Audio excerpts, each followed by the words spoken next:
बिस्मिल्लाहिर्रहमानिर्रहीम। अस्सलाम वालेकुम। डियर स्टूडेंट्स, कैसे हैं आप? ठीक हैं, खैरियत से हैं? बेटा, course name is principles of micro economics and today our topic is dead weight loss and its measurement.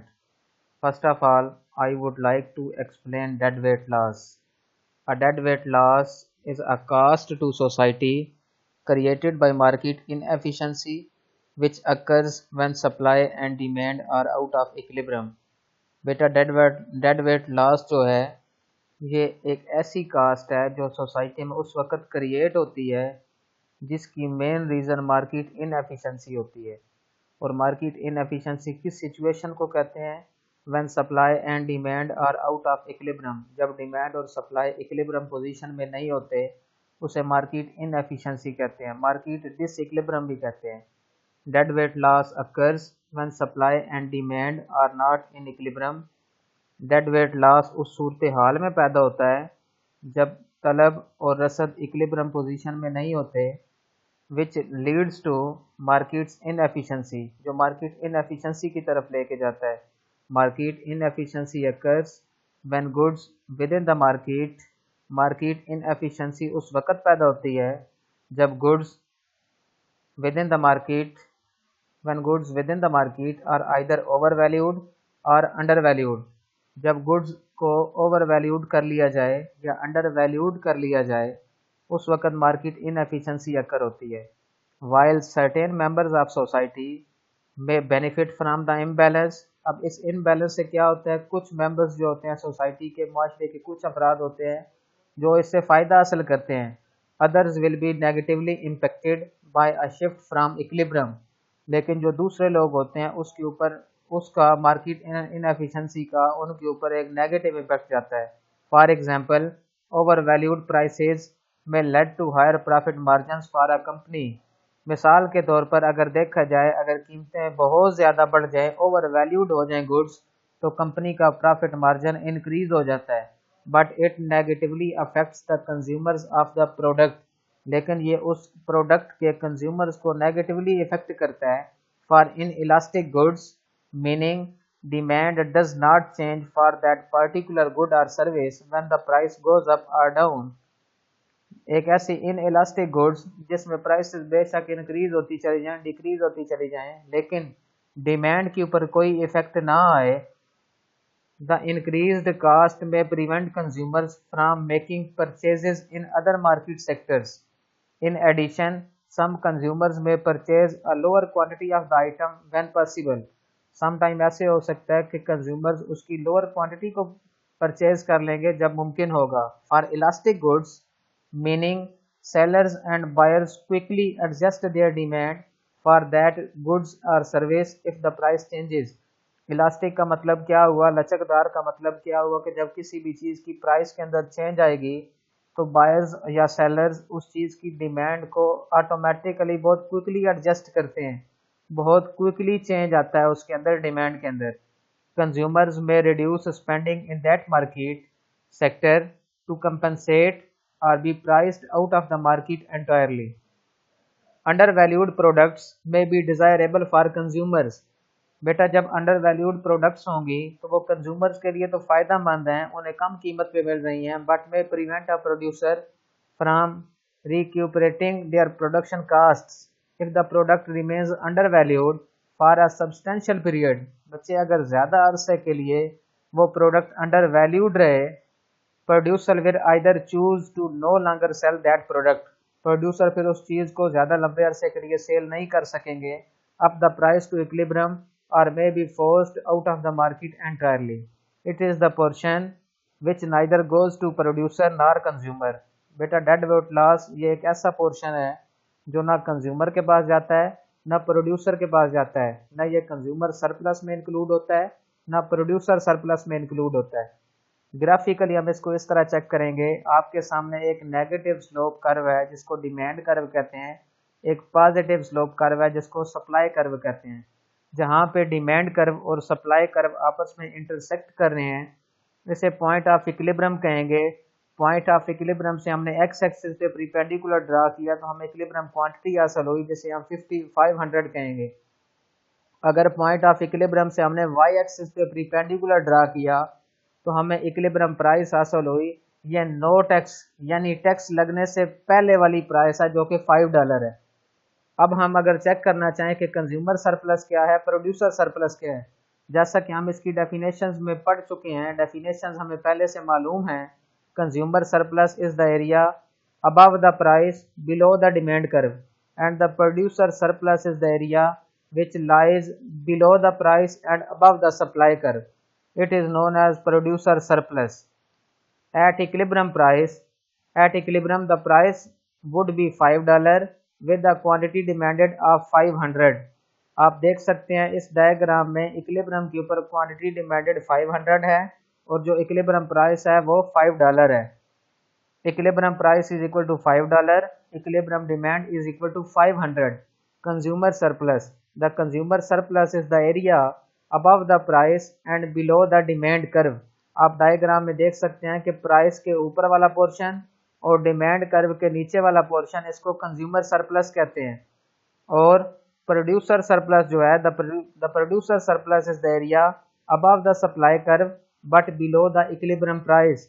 जो प्रोड्यूसर सरप्लस है वो सप्लाई कर्व के ऊपर वाला पोर्शन और प्राइस के नीचे वाला पोर्शन जो है इसको प्रोड्यूसर सरप्लस कहते हैं। आप इस ग्राफ के अंदर देख सकते हैं। Let us consider the effect of a new after tax selling price of $7.50। अब हमने ये सपोज कर लिया कि गवर्नमेंट की तरफ से टैक्स लगा दिया गया। कितना लगा दिया गया? 2.50 यानी $2.50 टैक्स लगा दिया गया है। पहले प्राइस थी $5, अब बढ़ के कितनी होगी? $7.5। अब हम देख सकते हैं कि जहाँ पे सप्लाई कर्व और डिमांड कर्व ने आपस में इंटरसेक्ट किया है उसे इक्विलिब्रियम पोजीशन नंबर 1 कहेंगे बिफोर टैक्स इम्प्लीमेंटेशन। जहाँ पे ये डिमांड और सप्लाई कर्व इंटरसेक्ट कर रहे हैं, ये वो वाली कंडीशन है जहाँ पे टैक्स लगने से पहले इक्विलिब्रियम था, लेकिन जब गवर्नमेंट ने टैक्स लगा दिया 2.50 तो सेलिंग प्राइस जो है $7.50 हो गई।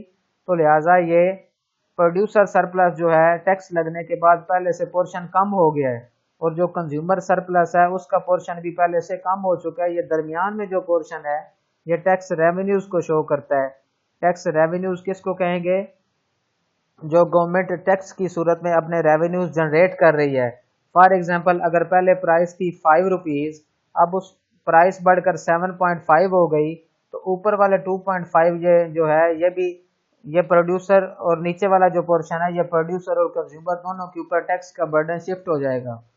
The price would be $7.50 with the quantity demand of 450. Tax reduces both the consumer and producer surplus.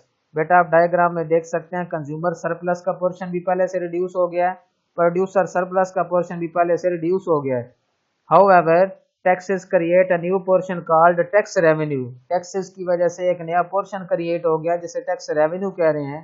This is the revenue collected by the government at the new tax price. With this new tax price there would be a dead weight loss. अब government की तरफ से tax लगाने की सूरत में अब हमें dead weight loss का भी सामना करना पड़ेगा। As illustrated in the graph on next slide, dead weight loss is the value of the trades that are not made due to the tax। ये एक ऐसी ट्रेड की वैल्यूज हैं जो हम टैक्स की वजह से अदा नहीं करते। The blue area does not occur because of the new tax price, therefore no exchanges takes place in that region and dead weight loss is created।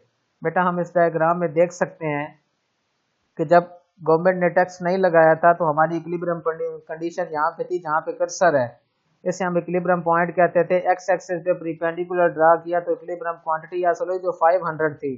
Y axis पे परपेंडिकुलर ड्रा किया तो हमारे पास इक्विलिब्रियम प्राइस थी जो $5 हमें हासिल हुई। जब गवर्नमेंट ने टैक्स लगाया, टैक्स लगाने के बाद हमारा कंज्यूमर सरप्लस का पोर्शन भी कम हो गया, प्रोड्यूसर सरप्लस का पोर्शन भी कम हो गया। ये जो डॉटेड पोर्शन है ये टैक्स रेवेन्यूज को शो कर रहा है। अब ये जो ब्लू पोर्शन है ये डेड वेट लॉस को शो कर रहा है। ये ऐसा बेनिफिट है जो न कंज्यूमर सरप्लस में जा रहा है न प्रोड्यूसर सरप्लस में जा रहा है, बल्कि इसे डेड वेट लॉस कहेंगे।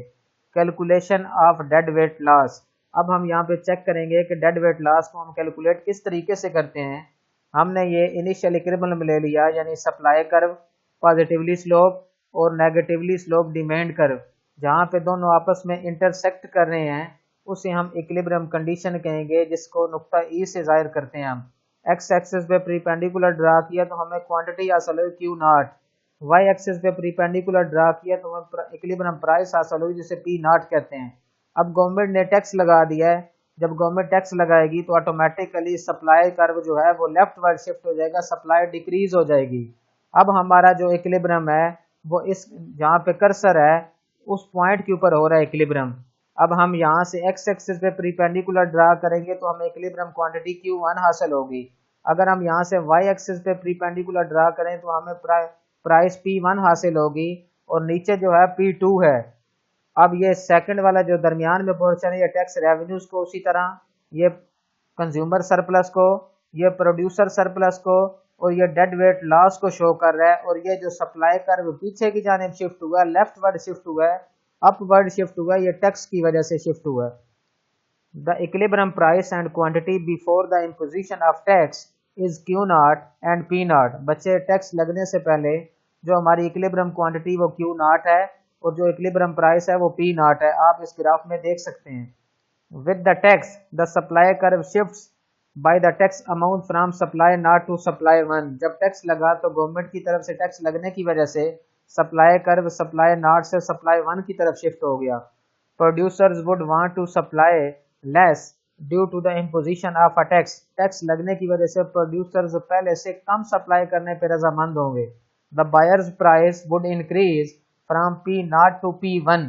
जो बायर्स की प्राइस है बच्चे वो P नॉट से इंक्रीज हो गए, जो पहले $5 थी अब ये 7.5 यानी P1 हो गई है। And the sellers would receive a lower price from the good from P naught to P2। लेकिन जो सेलर्स हैं बच्चे वो पहले से कम प्राइस रिसीव करेंगे, क्योंकि कुछ उसका पोर्शन जो है, जो उस टैक्स लगने का कुछ बर्डन है वो सेलर्स ने भी पे करना है। यानी P नॉट प्राइस थी, अब सेलर्स जो प्राइस रिसीव कर रहे हैं वो P2 है। Due to the tax producers supply less from Q naught to Q1। Tax लगने की वजह से जो प्रोड्यूसर्स हैं वो पहले से कम सप्लाई करेंगे, क्योंकि टैक्स लग गया है। अब यह सप्लाई Q नॉट से कम होकर Q1 हो जाएगी। अगर हम ये चेक करें कि जो डेड वेट लॉस है उसको मैथमेटिकली कैलकुलेट किस तरह से करना है, due to the tax producer supply less from Q naught to Q1, formula क्या होगा डेड वेट लॉस का, 1/2 इंटू P2 माइनस P1। अब हमारे पास P2 क्या है बच्चे, ये प्राइस है जो सेलर्स को एक्चुअली रिसीव हो रही है टैक्स लगने के बाद, और P1 जो है जो कंज्यूमर्स एक्चुअली बियर कर रहे हैं टैक्स लगने के बाद। अब into Q not minus Q1, Q not जो है वो इनिशियल इक्विलिब्रियम क्वांटिटी है और Q1 जो है ये सेकंड नंबर पे जो टैक्स लगने के बाद हम इक्विलिब्रियम क्वांटिटी हासिल हुई, ये Q1 है। इस फार्मूले की मदद से हम डेड वेट लॉस को कैलकुलेट कर सकते हैं। बेटा any questions? Okay, thank you.